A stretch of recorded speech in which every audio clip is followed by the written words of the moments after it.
The debater, συζητητής. Debating comes from the concept of to beat, strike, through the old French debatre, to contend, fight, dispute. Although debating implies a formal structured exchange, whereas arguing can be informal and emotional, its intent is to persuade the audience to one's point of view rather than to present the truth. Thus, truth is not at the center of debating. Instead, debating is a method employed by the world system to display intellect through human reasoning and philosophy. In 1 Corinthians 1:20, the debater of this age is identified as one who is foolish before God. The concept of an age is important to understand for clarity concerning debating. An age is a period in which God reveals something about himself to intelligent beings. This includes humans, but primarily focuses on spirit beings.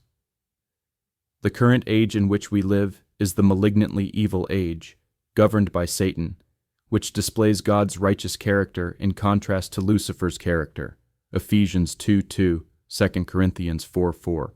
One of the methods Satan employs in this age to give the appearance of intellect, righteousness, eloquence, maturity, and sophistication is debating. A person who is strong in debating is considered to be well taught and mature in his thinking. However, debating is not about proclaiming or discovering the truth. Its primary objective is to win the argument through persuasion. Therefore, this standard should not be applied to a grace believer as an indicator of skill and spiritual maturity in knowledge and intellect.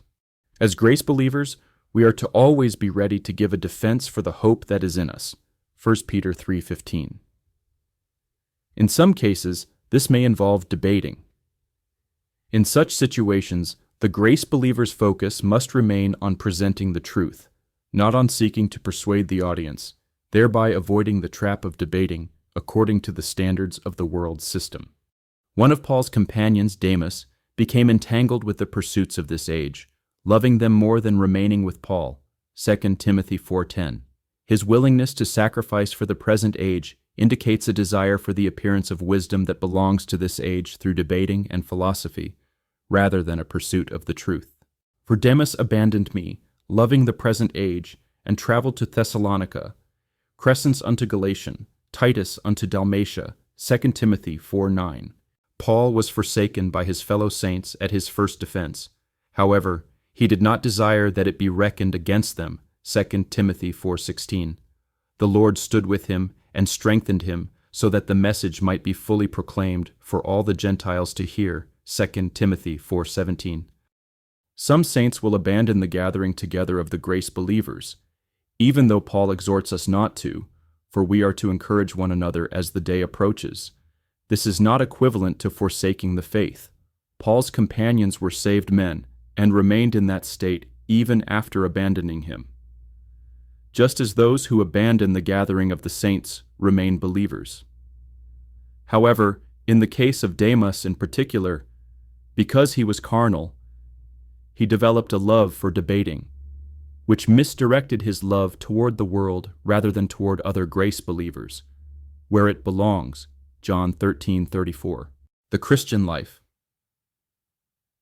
This video employs AI-generated images and an AI-generated voice for narration to enhance accessibility and convenience for our readers.